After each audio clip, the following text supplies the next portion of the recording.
Hello students, कैसे हैं आप सब? डेफिनेटली अच्छे होंगे। आइए फ्रेंड्स, हम आज शुरू करने वाले हैं पैथोफिजियोलॉजी का सेकंड यूनिट। और सेकंड यूनिट के अंदर हम देखेंगे चैप्टर नंबर 2, जिसके अंदर टॉपिक है आज अस्थमा। तो अस्थमा के बारे में हम आज डिस्कस करेंगे। तो आइए फ्रेंड्स, वीडियो को शुरू करते हैं। तो दोस्तों, अस्थमा आखिर में होता क्या है? अस्थमा के कंडीशन में एक्चुअली में होता ये है कि जो हमारे श्वास नली है, ब्रोंकियल्स और ब्रोंकाई जो है वो क्या होते हैं, कंस्ट्रिक्ट हो जाते हैं, यानी कि सिकुड़ जाते हैं। और उनके सिकुड़ने का बहुत सारा कारण होता है। इन्वायरमेंटल फैक्टर और फिजिकल फैक्टर्स जो हैं वो रिस्पॉन्सिबल होते हैं इसके लिए।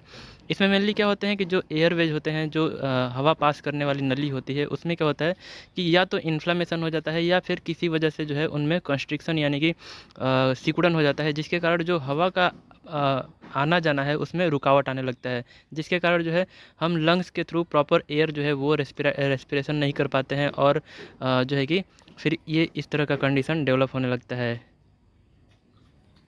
इस कंडीशन में हमारे बॉडी का जो इम्यून सिस्टम है वो बहुत ज़्यादा एक्टिव हो जाता है। और जितने भी इन्फ्लेमेटरी रिस्पॉन्स कॉज करने वाले हमारे बॉडी के अंदर फंक्शंस हैं वो जो हैं इसके लिए मेनली रिस्पॉन्सिबल होते हैं। जैसे कि ईओसिनोफिल है, मास्ट सेल हैं, मैक्रोफेजेज हैं, लिम्फोसाइट्स हैं, न्यूट्रोफिल्स हैं और एपिथेलियल सेल्स हैं। इनके इन्वॉल्वमेंट के साथ जो है ये सारा कुछ अस्थमा का कंडीशन डेवलप होता है।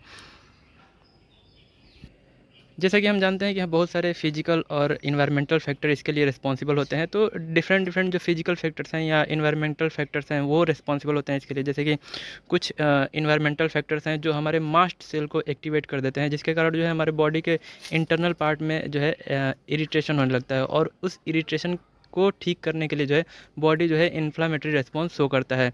और उस इन्फ्लामेटरी रेस्पॉन्स के कारण जो है ब्रोंकाई ब्रोंकियल जो है वो कंस्ट्रिक्ट हो जाते हैं, जिसके कारण प्रॉपर वे से एयर पास नहीं हो पाता है और फिर इस तरह का कंडीशन जो है वो देखा जाता है।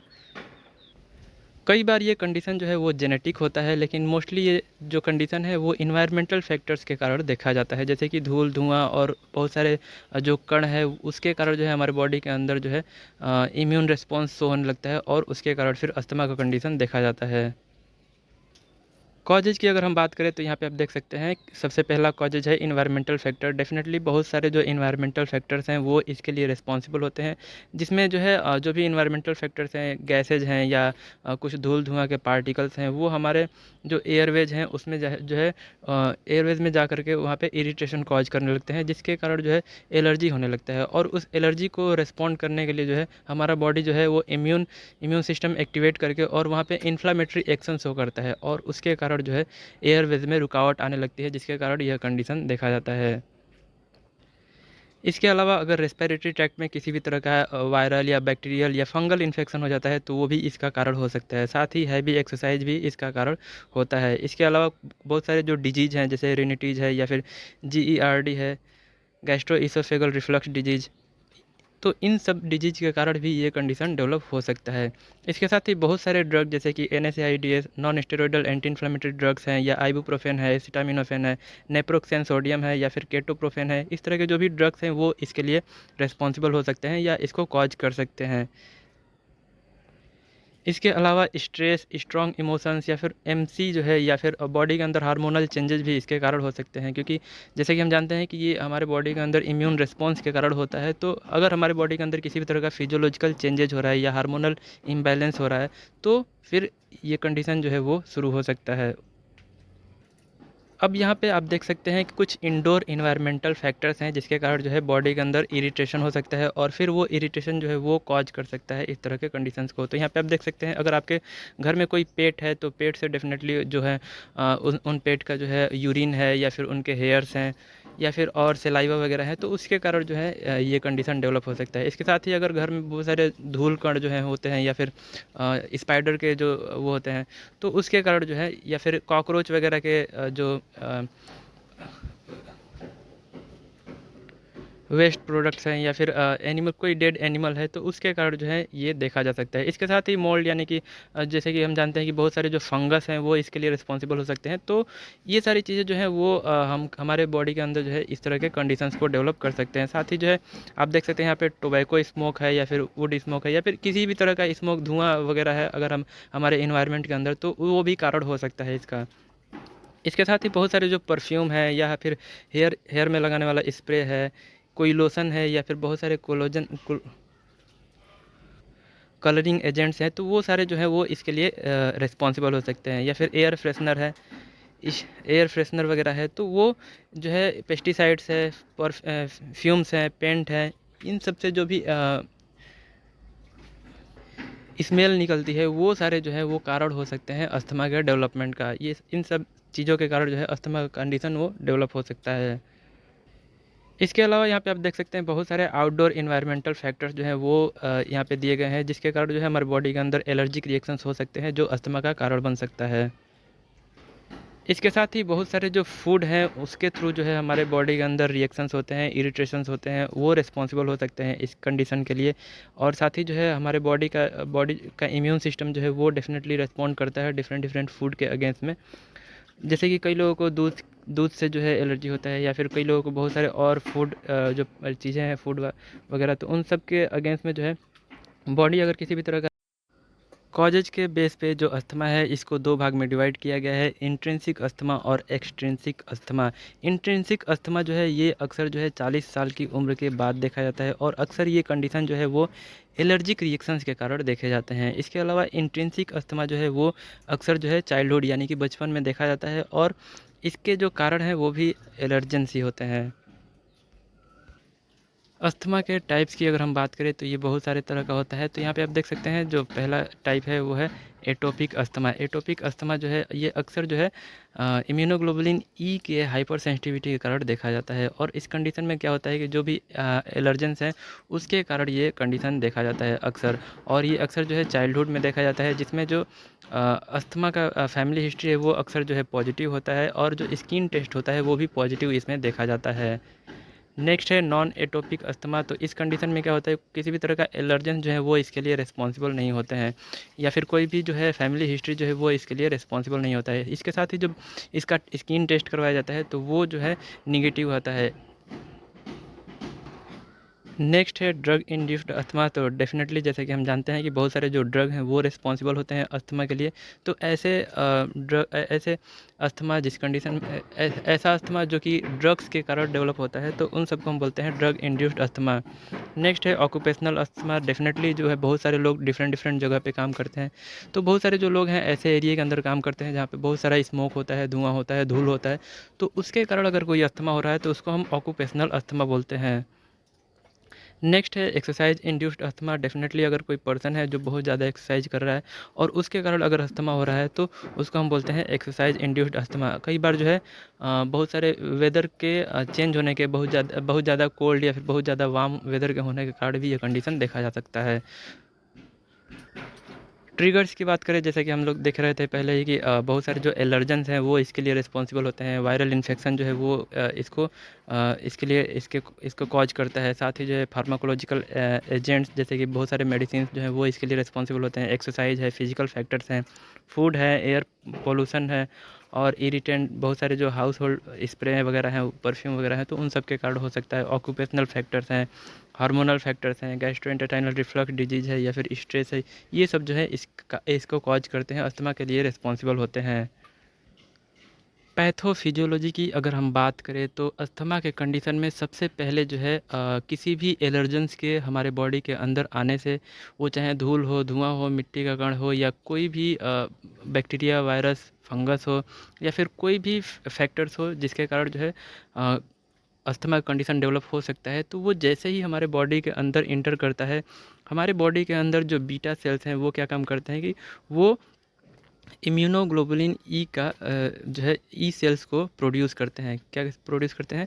इम्यूनोग्लोबुलिन ई, आईजीई को प्रोड्यूस करते हैं। फिर जो आईजीई जो है जब प्रोड्यूस हो जाता है तो वो जा कर के डायरेक्टली बाइंड करता है मास्ट सेल्स के साथ। मास्ट सेल जो है वो हमारे इम्यून रिस्पॉन्स के लिए रिस्पॉन्सिबल होते हैं। तो जो आईजीई है वो हमारे जा कर के मास्ट सेल के साथ बाइंड करते हैं। मास्ट सेल के साथ बाइंड करने के बाद जो मास्ट सेल है वो एक्टिवेट हो जाता है, और जब मास्ट सेल एक्टिवेट होता है तो वो दो तरह के जो सेल्स है, मेडिएटर्स हैं, उनको प्रोड्यूस करता है। जो मास्ट सेल है वो मेडिएटर्स प्रोड्यूस करता है, दो तरह के। कौन कौन से? वेसो एक्टिव एमीन्स को प्रोड्यूस करता है, और साथ ही जो है साइटोकाइनेज को प्रोड्यूस करता है। जब मास्ट सेल जो है वो एक्टिवेट होकर के अपने मेडिएटर्स वेसो एक्टिव अमीन्स को जब प्रोड्यूस करता है, तो ये हमारे बॉडी के अंदर जो है immediate hyper sensitivity reaction show करता है। और immediate hyper sensitivity reaction show होने के कारण जो हमारे बॉडी का पार्ट अफेक्टेड होता है, उस पार्ट में तुरंत इन्फ्लामेशन हो जाता है। और इन्फ्लामेशन से जो है उस एरिए के जो भी ब्लड वेसल्स हैं या फिर जो भी मसल्स हैं वो क्या होते हैं, कंस्ट्रिक्ट हो जाते हैं। इसके अलावा जो हमारे मास्ट सेल हैं एक्टिवेट होने के बाद अगर मीडिएटर साइटोकाइनेज को रिलीज करते हैं, तो साइटोकाइनेज जो है वो स्लो रिस्पॉन्स शो करता है और इसमें जो है तकरीबन 2 से 24 घंटे तक लग जाते हैं रिस्पॉन्स होने में। तो इसके रिस्पॉन्स से भी जो हमारे एलर्जेंस हैं, एलर्जिक रिएक्शन हमारे बॉडी के अंदर होता है और फिर जो है उसके रिस्पॉन्ड में हमारे जो इन्फ्लेमेटरी एक्शन है वो देखा जाता है। तो कुछ इस तरह से जो है पूरा का पूरा पैथोफिजियोलॉजी का जो है पूरा अस्थमा का पूरा पैथोफिजियोलॉजी होता है और इस तरह से जो है हमारे बॉडी के अंदर एक्शन शो करके और अस्थमा कंडीशन जो है वो डेवलप होता है। सिम्टम्स आप देख सकते हैं यहाँ पे, सिम्टम जो है वो अस्थमा कंडीशन में बहुत सारे तरह के सिम्टम देखे जाते हैं, जैसे कि जो हमारी श्वास नली है उसमें जो है कंस्ट्रिक्शन यानी कि रुकावट आ जाता है, जिसके कारण सांस लेने में तकलीफ़ है, दम फूलना और साथ ही जो है सीने में भारीपन रहना, खांसी आना, ये सारे जो सिम्टम्स हैं वो देखे जाते हैं। इसके साथ ही हेडेक, वीकनेस और जो है कि भूख कम लगना, साथ ही और बहुत सारे जो सिम्टम्स हैं वो इस कंडीशन में जो है देखे जाते हैं। तो ये है पैथोफिजियोलॉजी ऑफ द अस्थमा। सो यहाँ पे आप देख सकते हैं कैसे जो है एलर्जेंस जो है वो आया और उसके अगेंस्ट में जो हमारे बॉडी का मास्ट सेल है उसने रिस्पॉन्ड किया और कैसे जो है हमारे बॉडी के अंदर फिर जो एयरवेज हैं उसमें उसके स्मूथ मसल में जो है इन्फ्लामेशन होता है और जिसके कारण जो ये कंडीशन है वो डेवलप होता है। डायग्नोसिस की अगर हम बात करें तो इस कंडीशन में सबसे पहले हम क्या करते हैं कि जो फिजिकल एग्जामिनेशन है, वाइटल साइन है, उनको हम टेस्ट करते हैं और चेक करते हैं। चेक करने के बाद जो सिम्टम्स हैं उसको ऑब्जर्व करते हैं और साथ ही कुछ टेस्ट भी हम करवाते हैं। जैसे फिजिकल एग्जामिनेशन में हम लोग जो भी एलर्जिक कंडीशंस है या नाजल पासेज वगैरह है या और स्किन कंडीशंस है वो सारा कुछ हम चेक करते हैं। इसके साथ ही एलएफटी करवाते हैं, लंग्स फंक्शन टेस्ट करवाते हैं। एलएफटी में जो है मेनली 2 टेस्ट करवाए जाते हैं, स्पायरोमेट्री और मेथाकोलिन चैलेंजेस टेस्ट जो है ये करवाए जाते हैं। तो स्पायरोमेट्री में एक इक्विपमेंट होता है जिसमें फूंक मारना होता है। अगर आप एक नॉर्मल रेंज में फूंक मार लेते हैं, इसका मतलब जो हमारा लंग्स का कैपेसिटी है या फिर ब्रोंकियल्स हैं वो अच्छे से काम कर रहे हैं। इसके अलावा अगर वो नॉर्मल रेंज में फूंक आप नहीं मार पाते हैं, इसका मतलब है कि आप जो है आपका जो लंग्स है या ब्रोंकियल्स हैं उनमें किसी भी तरह का जो है रुकावटें आ रही हैं। जब हम स्पायरोमेट्री टेस्ट के थ्रू जो है अस्थमा को कंफर्म नहीं कर पाते हैं, तब जो है मेथाकोलिन टेस्ट कराया जाता है। मेथाकोलिन टेस्ट में हम क्या करते हैं, मेथाकोलिन एजेंट को हम इनहेल करवाते हैं पेशेंट को, और जब पेशेंट जो है जैसे ही मेथाकोलिन को इनहेल करता है, जो उसके ब्रोंकियल्स हैं या एयरवेज हैं वो क्या होते हैं, स्पाज्म हो जाता है, उसमें सिकुड़न आ जाती है। ठीक है, तो अगर उस पेशेंट के अंदर इस मेथाकोलिन के द्वारा सिकुड़न आ रहा है, तो इसका मतलब ये है कि उस पेशेंट में अगर ये मेथाकोलिन जो है उस पेशेंट के एयरवेज में नैरो या स्पाज्म कॉज कर रहा है, इसका मतलब कि उस पेशेंट में जो है अस्थमा प्रेजेंट है, अदरवाइज उस पेशेंट में अस्थमा नहीं है, ऐसा इस टेस्ट के द्वारा पता चलता है। इसके अलावा लंग्स में इन्फ्लेमेशन को टेस्ट करने के लिए हम क्या करते हैं, एक एक्सेल नाइट्रिक ऑक्साइड टेस्ट करते हैं। अगर रेस्पिरेशन में जो नाइट्रिक ऑक्साइड है उसकी मात्रा नॉर्मल लेवल से ज़्यादा है, इसका मतलब कि जो हमारे ब्रोंकियल्स हैं या एयरवेज हैं उसमें इन्फ्लामेशन है।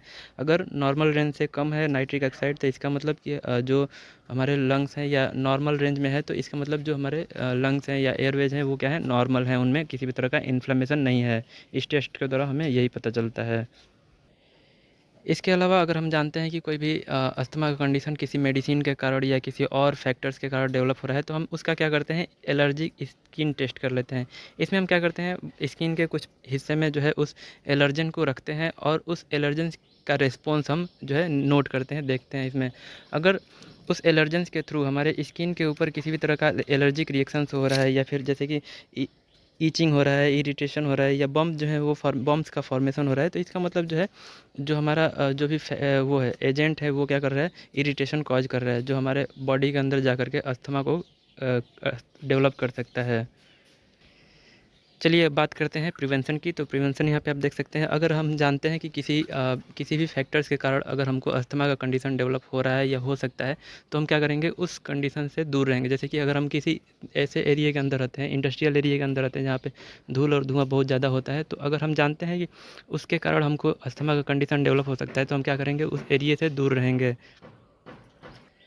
साथ ही दूसरे जो फैक्टर्स हैं उनको मॉनिटर करके हम क्या करेंगे, इस कंडीशन से बचाव कर सकते हैं। इसके अलावा बहुत सारे जो डस्ट फ्री हाउस हैं उसमें हम स्टे कर सकते हैं। साथ ही जो है, अगर किसी फूड के वजह से एलर्जी हो रहा है या किसी ड्रग के वजह से एलर्जी हो रहा है, तो उसको हम चेक करके और उसके थ्रू हम क्या कर सकते हैं, उन चीज़ों को अवॉइड करके हम इस तरह के कंडीशन से बचाव कर सकते हैं।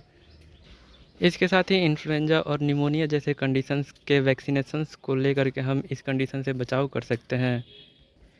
ट्रीटमेंट की अगर हम बात करें, तो इस कंडीशन में सबसे पहले ब्रोंकोडायलेटर्स को लेकर के हम इस कंडीशन में राहत पाते हैं। ब्रोंकोडायलेटर जैसे कि एल्बुटेरोल है, साल्बुटामॉल है, टर्बुटालिन है, इन सारे ड्रग्स को लेकर के हम क्या करते हैं, जो भी ब्रोंकियल्स हैं उनको हम डायलेट कर देते हैं।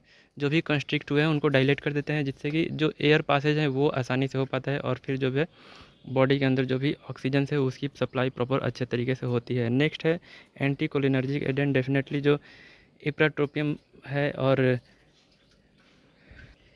एक्लिडिनियम है, तो इसके थ्रू जो है हम क्या कर सकते हैं, राहत पा सकते हैं। साथ ही बहुत सारे जो कॉर्टिकोस्टेरॉइड्स हैं, जैसे कि बेक्लोमेथासोन है, फ्लूनिसोलिड है, तो इन सारे ड्रग्स के थ्रू हम जो भी इन्फ्लामेशन है उसको दूर करके हम जो है राहत पा सकते हैं।